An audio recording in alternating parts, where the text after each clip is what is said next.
भगवान विष्णु को तुलसी पत्र चढ़ाने से कौन सा फल मिलता है?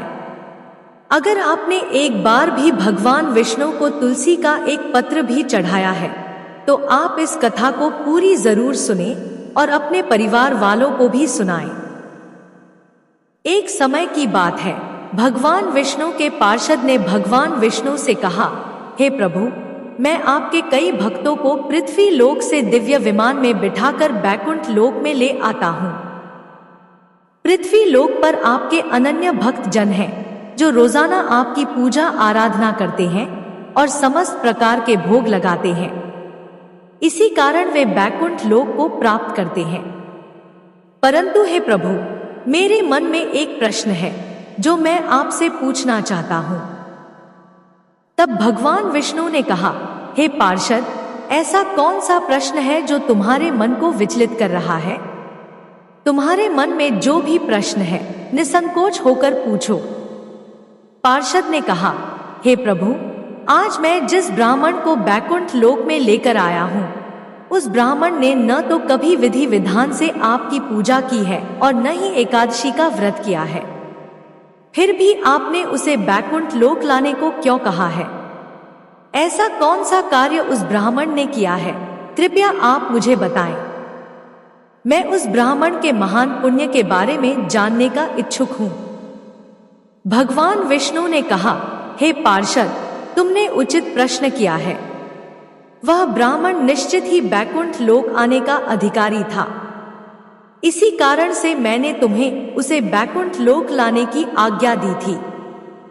तुम्हारी शंका को दूर करने के लिए मैं तुम्हें उस ब्राह्मण की कथा सुनाता हूँ। इस कथा के माध्यम से तुम्हारे सभी प्रश्नों के उत्तर मिल जाएंगे। इसलिए तुम इस कथा को ध्यान से पूरी सुनना और जो भी इस कथा का श्रवण करेगा उसके समस्त पापों का नाश हो जाएगा और वह बैकुंठ लोक में स्थान पाएगा। पार्षद ने कहा, हे प्रभु, मैं बहुत भाग्यशाली हूँ कि आपके मुख से मुझे यह कथा सुनने को मिल रही है। कृपया आप मुझसे उस कथा को कहिए। मैं एकाग्रचित होकर उस कथा का श्रवण करूंगा। फिर भगवान विष्णु कथा सुनाने लगे और कहा, प्राचीन समय की बात है, मध्य देश में राजा रंजीत नाम के एक चक्रवर्ती सम्राट राज्य करते थे। उनके राज्य में कोई भी मनुष्य दुखी नहीं रहता था। उनकी समस्त प्रजा अत्यंत संतुष्ट रहती थी। महाराज रंजीत ने कितने ही यज्ञ किए जिनकी कोई गणना नहीं हो सकती। उन्होंने ऋषि मुनियों के लिए ताम्रपर्णी नदी के किनारे अनेक आश्रम बनवाए, यज्ञ आदि धार्मिक कार्य कराने के लिए कई स्थान उपलब्ध करवाए और अनेक पोखरे खुदवाए। फिर एक दिन महाराज रंजीत भगवान विष्णु के मंदिर में गए और विधि विधान से भगवान विष्णु की पूजा की। उन्होंने माणिक, मोती और स्वर्ण से बने हुए कई प्रकार के आभूषण चढ़ाए और अनेक प्रकार के फूलों से उनका पूजन किया। उन्होंने साष्टांग प्रणाम किया और मंदिर में खड़े थे। तभी एक गरीब ब्राह्मण आता है जो उसी नगर का निवासी था। उसके हाथ में पूजा की सामग्री और तुलसी दल था। उस ब्राह्मण का नाम शिवदत्त था। महाराज की नजर उस गरीब ब्राह्मण पर पड़ी।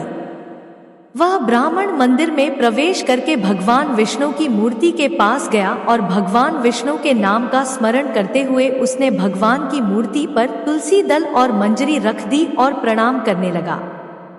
महाराज रंजीत ने पहले जो माणिक, मोती और स्वर्ण के आभूषणों से भगवान की पूजा की थी, वह उस ब्राह्मण के तुलसी पत्र के नीचे ढक गए। इसे देखकर महाराज को बड़ा क्रोध आया और कहने लगे, हे ब्राह्मण, क्या तुम्हें दिखाई नहीं दे रहा है?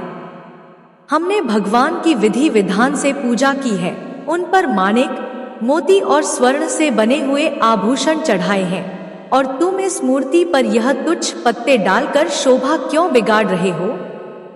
बताओ, तुमने ऐसा क्यों किया? मुझे तो ऐसा जान पड़ता है कि तुम बड़े ही मूर्ख हो। स्वर्ण के आभूषणों से भगवान की मूर्ति कितनी शोभा पा रही थी, किंतु तुमने पूजा स्थल को ही गंदा कर दिया है।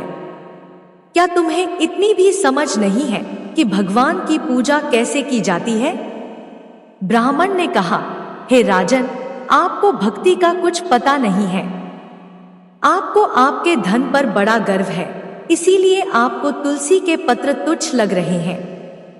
फिर महाराज रंजीत ने कहा, हे ब्राह्मण, तुम किस बात का गर्व कर रहे हो? लगता है तुम्हें तुम्हारी भक्ति और ज्ञान पर बड़ा गर्व हो गया है। अगर तुम भगवान को प्रिय होते और तुम्हारी भक्ति से भगवान प्रसन्न होते तो तुम इतने गरीब नहीं रहते। लगता है तुमने भगवान विष्णु को प्रसन्न करने के लिए कभी यज्ञ, दान या धर्म भी नहीं किए होंगे। महाराज रंजीत ने अपने यज्ञ, दान, धर्म आदि को भगवान विष्णु की पूजा में सही साबित करने के लिए कहा कि यहाँ पर उपस्थित सभी ब्राह्मण कान खोलकर सुन लो। इस ब्राह्मण में और मुझ में कौन सबसे पहले भगवान विष्णु के दर्शन करता है? जो भी भगवान विष्णु को प्रसन्न करके सबसे पहले उनके दर्शन करेगा, केवल वही सर्वश्रेष्ठ कहलाएगा। इससे समस्त लोगों को पता चल जाएगा कि किसमें कितनी भक्ति है। फिर उस ब्राह्मण ने महाराज रंजीत की शर्त को स्वीकार कर लिया और अपने घर चला गया।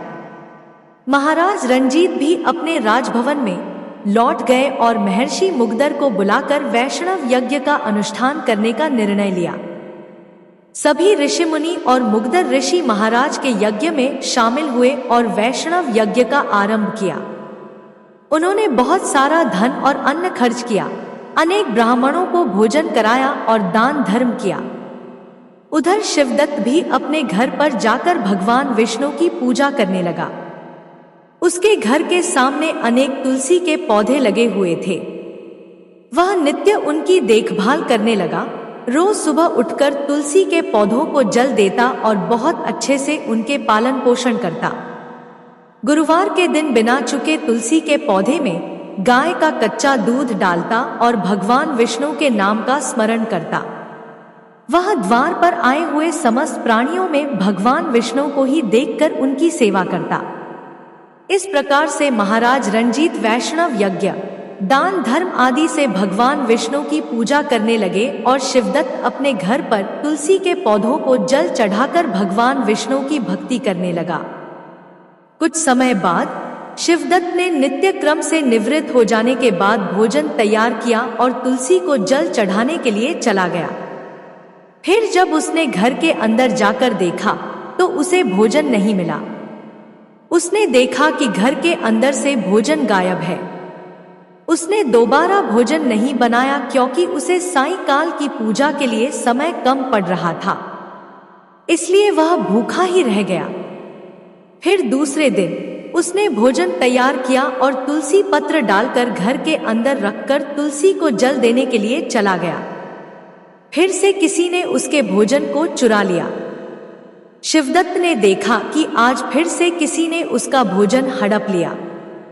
इस प्रकार से 7 दिनों तक रोजाना उसके भोजन को कोई चुरा कर ले जाता है, जिससे शिवदत्त को बड़ा विस्मय हुआ और वह विचार करने लगा कि आखिर कौन है जो रोजाना आकर के मेरा भोजन चुरा कर ले जा रहा है। अब इस प्रकार से मैं प्रतिदिन भूखा रहकर कैसे जीवित रह पाऊंगा? अगर कुछ दिन और ऐसा ही चलता रहा तो मेरी मृत्यु हो जाएगी। आज मैं भोजन की रक्षा खुद करूंगा। देखता हूं कि कौन आकर के मेरा भोजन चुराकर ले जा रहा है। यह सोचकर शिवदत्त भोजन बनाकर घर में रख देता है और पास ही एक पेड़ के पीछे छिपकर खड़ा हो जाता है। इतने में ही एक दुबला पतला छोटा सा लड़का उस स्थान पर आता है और ब्राह्मण के द्वारा बनाया हुआ भोजन चुराने लगता है। उसे देखकर शिवदत्त को उस लड़के पर दया आ जाती है। उस लड़के का शरीर अत्यंत दुर्बल था। उसके मुख पर मायूसी छा रही थी। शरीर में हड्डी और चमड़ी के अलावा कुछ नहीं बचा था। जैसे ही वह लड़का भोजन चुराकर जाने लगा, शिवदत्त ने कहा, बेटा जरा ठहरो, तुम ऐसा क्यों करते हो? ब्राह्मण की आवाज सुनते ही वह लड़का तेजी से भागने लगा और कुछ ही दूरी पर जाकर मूर्छित होकर गिर पड़ा। उस लड़के को मूर्छित होकर पड़ा हुआ देखकर शिवदत्त शीघ्रता से चलकर उसके पास गया और उसके मुख पर पानी के छींटे डालने लगा। फिर कुछ ही देर में वह लड़का उठकर खड़ा हो गया। तब ब्राह्मण ने उससे पूछा, बेटा तुम कौन हो? तुम अत्यंत भूखे दिखाई पड़ रहे हो। यदि तुम्हें भोजन चाहिए तो मुझसे कह देते, मैं तुम्हें सारा भोजन दे देता। ब्राह्मण की बात सुनकर वह लड़का मुस्कुराने लगा और उसने अपना असली रूप धारण किया। वह लड़का कोई और नहीं बल्कि साक्षात भगवान विष्णु थे, हाथ में शंख, चक्र और गदा धारण किए हुए और मस्तक पर सोने का मुकुट शोभा पा रहा था। अपने प्रभु को सामने खड़ा हुआ देखकर शिवदत्त को बड़ा आश्चर्य हुआ और वह भगवान को बारंबार प्रणाम करने लगा। भगवान विष्णु ने ब्राह्मण से कहा, हे शिवदत्त, मैं तुम्हारी भक्ति से अत्यंत प्रसन्न हूँ। तुमने रोजाना जो तुलसी की पूजा की और अपने द्वार पर आए हुए अतिथियों की सेवा की, उससे मैं अति प्रसन्न हूँ। मैं तुम्हारी भक्ति से प्रसन्न होकर तुम्हें दर्शन देने के लिए आया हूँ। अब तुम इस दिव्य विमान में बैठकर बैकुंठ चलो और मेरे साथ वहीं निवास करो। इतना कहकर भगवान विष्णु अंतर्ध्यान हो गए। फिर वह ब्राह्मण दिव्य विमान में बैठकर बैकुंठ लोक जाने लगता है। तभी महाराज रंजीत अपने महल की छत से देखते हैं कि एक दिव्य विमान में बैठकर शिवदत्त ब्राह्मण बैकुंठ लोक जा रहा है। राजा को बड़ा आश्चर्य हुआ और उन्होंने तुरंत महर्षि मुग्धर को बुलाया और उनसे कहा, हे महर्षि, मैंने उस ब्राह्मण के साथ यह शर्त लगाई थी कि सबसे पहले भगवान विष्णु किसे दर्शन देंगे। मैंने वैष्णव यज्ञ किया और दान धर्म आदि का अनुष्ठान किया, लेकिन वह ब्राह्मण मुझसे पहले ही दिव्य विमान में बैठकर बैकुंठ लोक में जा रहा है। मैंने ऐसा कौन सा कार्य नहीं किया है जिससे भगवान विष्णु मुझ पर प्रसन्न नहीं हुए हैं। मैंने विधि विधान से भगवान का पूजन किया और समस्त ब्राह्मणों को दान दक्षिणा दी है, परंतु अभी तक भगवान विष्णु मुझ पर प्रसन्न नहीं हुए हैं। मुझे लगता है कि भगवान विष्णु केवल दान और यज्ञ से प्रसन्न नहीं होते हैं। उस ब्राह्मण ने अवश्य ही मुझसे बढ़कर कोई विशेष कार्य किया है जिससे वह प्रभु के दर्शन का अधिकारी बन गया है। इतना कहकर महाराज अत्यंत दुखी हो गए और उन्होंने अपने प्राण त्यागने का निर्णय ले लिया। उन्होंने अपने सिंहासन का त्याग कर दिया। उनकी कोई संतान नहीं थी और उन्होंने आजीवन ब्रह्मचर्य का पालन किया था। इसलिए उन्होंने अपने भांजे को सिंहासन पर बिठा दिया और फिर यज्ञ की अग्नि के समीप गए और उस अग्नि में कूदने लगे। तभी देवर्ष नारद उस स्थान पर प्रकट होते हैं और महाराज रंजीत को रोक लेते हैं।